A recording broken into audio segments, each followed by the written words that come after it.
Hello everyone, welcome to Isha's Academy, and in this video we are going to study the most important topic of the chapter electricity, that is electric current, and few circuit diagram symbols that will help in the further topics.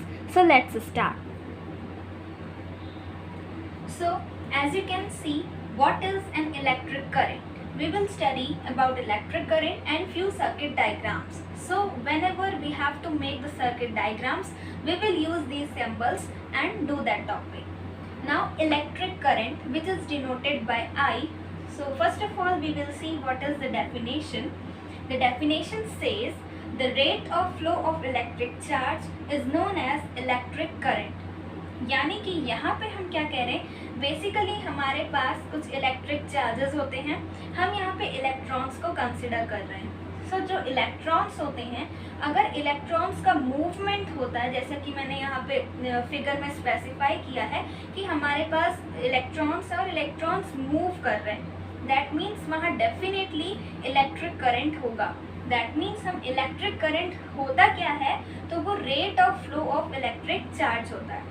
Flow of electric charge तो कह रहे हैं that is Q, rate लगा दे रहे हैं, rate मतलब वो time, per unit time को डिनोट कर रहा है। तो इससे हमारे पास इलेक्ट्रिक करंट का फॉर्मूला आता है I is equal to Q by T. So here हम लोग इसकी SI यूनिट भी देखेंगे, दैट SI यूनिट 1 एम्पियर होती है। एम्पियर एक साइंटिस्ट ने अपने नाम से इसे यूनिट दिया है। बेसिकली अगर हम इसको सॉल्व करेंगे तो Q की यूनिट कोलम्ब होती है, टाइम की यूनिट सेकेंड होती है, तो यानी कि कोलम्ब पर सेकेंड को ही हम एम्पियर लिखते हैं। So 1 ampere is equal to 1 coulomb by 1 second. Now flow of electric current, अगर हम सर्किट डायग्राम बनाते हैं तो उसमें सिर्फ नॉर्मली हम सर्किट डायग्राम बनाकर नहीं छोड़ सकते, क्योंकि हमें उसमें बताना होगा कि इलेक्ट्रिक करंट किस डायरेक्शन से किस डायरेक्शन की तरफ मूव ऑन करता है। तो इसके लिए फ्लो ऑफ इलेक्ट्रिक करंट हमेशा याद रखना है कि वो अगर हमने इलेक्ट्रिक सर्किट बनाया तो बैटरी या सेल के पॉजिटिव टर्मिनल से घूम करके नेगेटिव टर्मिनल पर ही जाएगा। तो इसलिए मैंने लिख दिया flow of electric current is equal to positive terminal to negative terminal. So ये बहुत ही बेसिक सी थियोरेटिकल कंसेप्ट से अब हम मूव करेंगे सर्किट डायग्राम सिंबल्स की तरफ। सर्किट डायग्राम सिंबल्स को बहुत ही अच्छी तरीके से समझेंगे, उसमें ईच एंड एवरी पार्ट को हम समझेंगे, उनका वर्क क्या होता है, और उसके बाद हम इलेक्ट्रिक सर्किट डायग्राम देखेंगे। So first of all I have made a cell that you basically know, and the combination of cell is known as battery, that we also know. तो इसमें जो लंबी वाली लाइन जो बनाएंगे वो पॉजिटिव और जो छोटी वाली लाइन बनाएंगे वो नेगेटिव। सो तब जाके हमारे पास एक सेल होती है, और ऐसे ही सेल के कॉम्बिनेशन को हम बैटरी कहते हैं। तो इस बैटरी में बेसिकली 3 सेल्स लगी हैं। थर्ड डायग्राम हमारा बल्ब है। अगर हमें अपने इलेक्ट्रिक सर्किट में बल्ब बनाना है तो बल्ब को हम इस तरह से M टाइप सिंबल से डिनोट करते हैं। बेसिकली किसी बुक्स में वो सिर्फ इस तरह से बल्ब भी बनाते हैं, बट हमें जो बनाना है वो सिर्फ साइंटिफिकली दिखा देना है कि हाँ ये बल्ब है। किसी बुक्स में आपको इलेक्ट्रिक बल्ब की ड्राइंग भी दिख सकती है, वो बात अलग है। अब रेजिस्टर, जो ये इस तरह के डांसिंग लाइंस जैसे दिखेंगे वो रेजिस्टर होता है, ये हमें रेजिस्टेंस बताता है। और यहाँ पे अगर हम इस तरह का रेजिस्टर बनाते हैं तो वो फिक्स्ड रेजिस्टेंस बताएगा। जबकि ये वाला है, इसमें ध्यान से देखिए, ये रेजिस्टेंस तो है बट ये एरो भी लगा है। ये एरो को ध्यान से देखिए, इस बल्ब के डायग्राम को छुपा देती हूँ ताकि देखने में आसानी हो जाए। ये रेजिस्टेंस ही बना रखा है बट यहाँ पे एक एरो लगा दिया है। तो अगर ऊपर से एरो है या फिर इसको कहीं कहीं पे इस तरह से कट करता हुआ भी दिखाया जाता है, तो वो हमें डिनोट करता है वेरिएबल रेजिस्टेंस। वेरिएबल रेजिस्टेंस को मेजर करने के लिए हम इसको इस तरह से दिखाते हैं। बेसिकली इसको हम रियोस्टैट कहते हैं। तो होता तो ये भी रेजिस्टेंस के लिए है, ये भी रेजिस्टेंस के लिए, बट यहाँ पे रेजिस्टेंस फिक्स्ड होगी तो हम ये सिंबल यूज़ करेंगे। रेजिस्टेंस वेरी करेगी तो वेरिएबल रेजिस्टर या फिर रियोस्टैट का यूज़ करेंगे। देन नेक्स्ट हमारे पास है स्विचेस के डायग्राम्स। बेसिकली ये देखने को मिल रहा है, अगर दो स्विच इस तरह से आपस में क्लोज्ड है दैट मीन्स वो क्लोज स्विच है, यानी जहाँ पर ये स्विच इस तरह से जुड़े होंगे उसे हम क्लोज्ड स्विच कहेंगे और वहाँ पे इलेक्ट्रिक करंट का फ्लो होगा। मैंने वहाँ पे आई फ्लो लिखा है, आई डिनोट्स इलेक्ट्रिक करंट और वो फ्लो करेगा।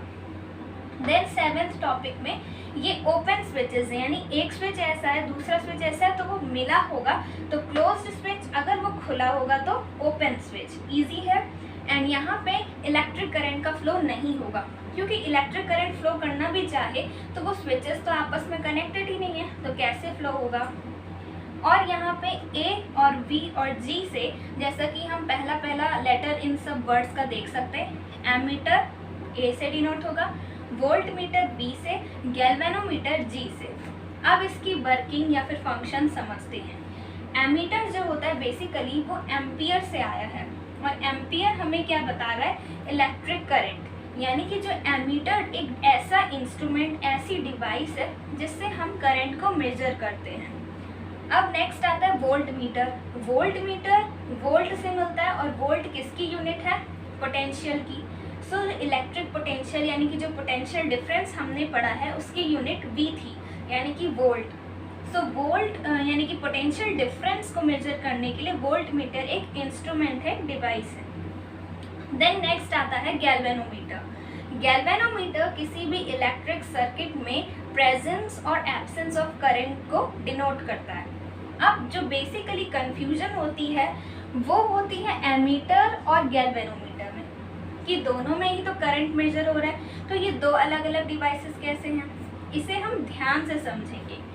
एमीटर जो डिवाइस है वो मेजर करता है कि किसी भी इलेक्ट्रिक सर्किट में कितना करंट फ्लो हो रहा है, यानी कि 5 एम्पियर हो रहा है, 7 एम्पियर हो रहा है, 12 एम्पियर, 15 एम्पियर, इस तरह से वो न्यूमेरिकल वैल्यू को मेजर करेगा।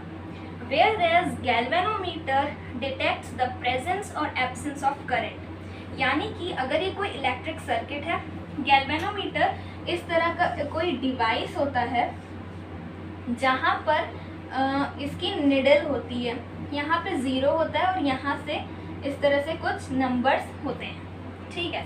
तो अगर किसी भी इलेक्ट्रिक सर्किट में कोई इलेक्ट्रिक करंट फ्लो नहीं होगा तो वो निडल वैसे के वैसे ही रहेगी। बट अगर उस सर्किट में जैसे ही करंट स्टार्ट होगा फ्लो करना तो वो निडल इस तरह से मूव करती है, यानी कि वो डिटेक्ट करती है कि हाँ इस सर्किट में करंट फ्लो हो रहा है, पर कितना हो रहा है वो ये नहीं बताएगी, वो बताएगा हमारा ammeter.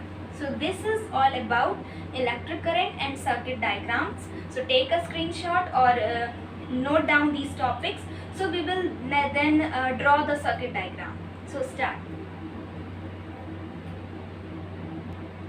So now let's see electric circuit diagram. So इन्हीं सिम्बल्स को यूज़ करते हुए हम एक कंप्लीट सर्किट डायग्राम बनाने जा रहे हैं। तो इसे आप साथ ही साथ कॉपी में भी बनाते जाइएगा, बट इसे समझते भी जाइएगा। अब हम देखते हैं इलेक्ट्रिक सर्किट डायग्राम। सबसे पहले हमें जो बेसिक नीड है वो सेल या बैटरी की है। Suppose we are taking battery,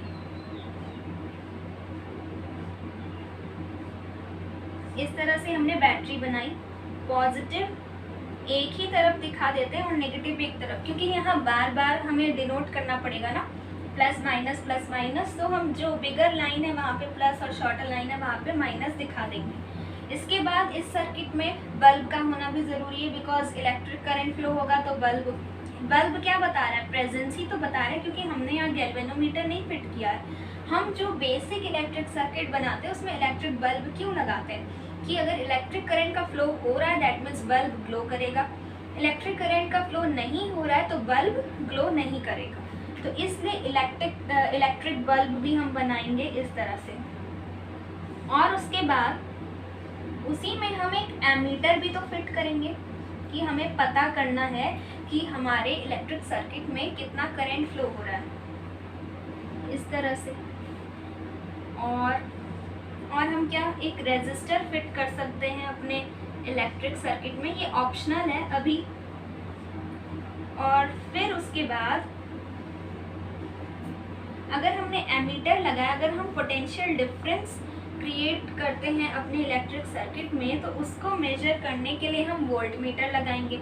अब सबसे पहली बात, अगर हमने यहाँ रेजिस्टर या बल्ब, सपोज हम यहाँ पे बल्ब या फिर रेजिस्टर का ही देखते हैं, अगर हम इस रेजिस्टर के अलोंग पता करना चाहते हैं कि कितना पोटेंशियल डिफरेंस है, तो हम वोल्ट मीटर इस तरह से लगाते हैं। अभी मैं ये रीज़न बताऊंगी कि हम इसको ऐसे क्यों लगाते हैं, जो कि नेक्स्ट टॉपिक है हमारा पैरेलल एंड सीरीज कॉम्बिनेशन, उसमें भी हम थोड़ा सा इसके बारे में पढ़ेंगे। ठीक है, अगर हमें पोटेंशियल डिफरेंस इस पॉइंट से इस पॉइंट तक पता करना है, तो हम वोल्ट मीटर उसी के यानी कि रेजिस्टेंस के जस्ट पैरेलल में ही लगाएंगे वोल्ट मीटर, और जो एमीटर है वो इलेक्ट्रिक सर्किट के साथ सीरीज में ही लगेगा। तो जो बेसिक डिफरेंस होता है वो ये होता है कि हम एमीटर को हमेशा सीरीज में लगाते हैं और वोल्ट मीटर को हमेशा पैरेलल में लगाते हैं। ओके, सो ये बेसिक सा डिफरेंस था वोल्ट मीटर और एमीटर में। देन उसके बाद हमारी इलेक्ट्रिक सर्किट इस तरह से होगी। हाँ, और इसमें सबसे इम्पॉर्टेंट चीज़ कि हमारी इलेक्ट्रिक सर्किट में स्विच ही नहीं है, तो करंट कैसे फ्लो होगा। स्विच बनाने के लिए ये हमने बनाया क्लोज्ड स्विच। अगर ये छोटा दिख रहा है तो उसको थोड़ा सा बड़ा बना देती हूँ इस तरह से, यानी कि हमने ये क्लोज्ड स्विच बनाया। और कुछ इसमें से, हालांकि हम वेरिएबल रेजिस्टेंस भी लगा सकते हैं, गैल्वेनोमीटर भी, बट एक बेसिक सर्किट डायग्राम के लिए इतना काफ़ी है। अब जैसा कि हमने पढ़ा कि flow of electric current positive terminal to negative terminal, अब हमें यहाँ देखने को मिल रहा है कि ये पॉजिटिव टर्मिनल है और ये नेगेटिव टर्मिनल है। तो हम अक्सर मतलब बहुत सारे स्टूडेंट्स क्या कर देते हैं कि पॉजिटिव से नेगेटिव फ्लो बताया गया है तो एरो ऐसे लगा देंगे। एक काम करते हैं कि ये स्विच को इधर बनाते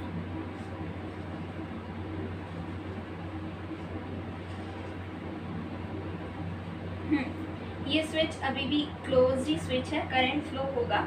तो पॉजिटिव से नेगेटिव बोला है, तो पॉजिटिव से उस तरफ को, नेगेटिव की तरफ को एरो बनाते हुए सर्किट डायग्राम कंप्लीट कर देते हैं। But this is wrong.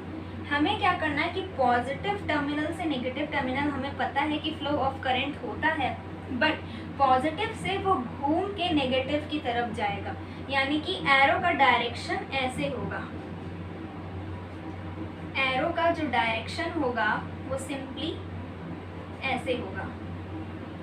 हालांकि अगर सिर्फ हम टर्मिनल्स को देखें तो लगेगा नेगेटिव से पॉजिटिव की तरफ करंट आ रहा है, बट ये क्या होता है कि पॉजिटिव टर्मिनल से घूम के नेगेटिव की टर्मिनल की तरफ आ रहा है। तो यानी कि फ्लो ऑफ इलेक्ट्रिक करंट, ध्यान रखेंगे कि सर्किट डायग्राम बनाते समय क्या करेंगे। अब क्योंकि स्विच हमारा क्लोज्ड है, इलेक्ट्रिक बल्ब ग्लो होगा, तो हम ऐसे दिखा देंगे। और अगर यही स्विच ओपन है इस तरह से, तो हम ये हटा देंगे, इसका जो ग्लो हो रहा है वो हटा देंगे, यानी कि तब जाके हमारा एक कंप्लीट सर्किट डायग्राम बनेगा। Okay, so note it down and this time it is correct.